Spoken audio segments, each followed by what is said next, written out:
नाही एक तास अर्धा तास नाही अर्धा तास काही 15 मिनिट 15 मिनिट नाही 7.5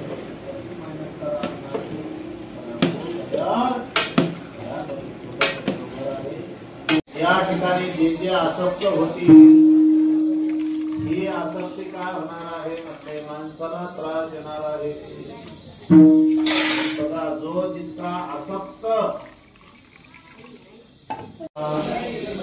बघा तो मला वाटतं मच्छिंद्र नाकांचा सांभाळ सुद्धा कहाणी केलेला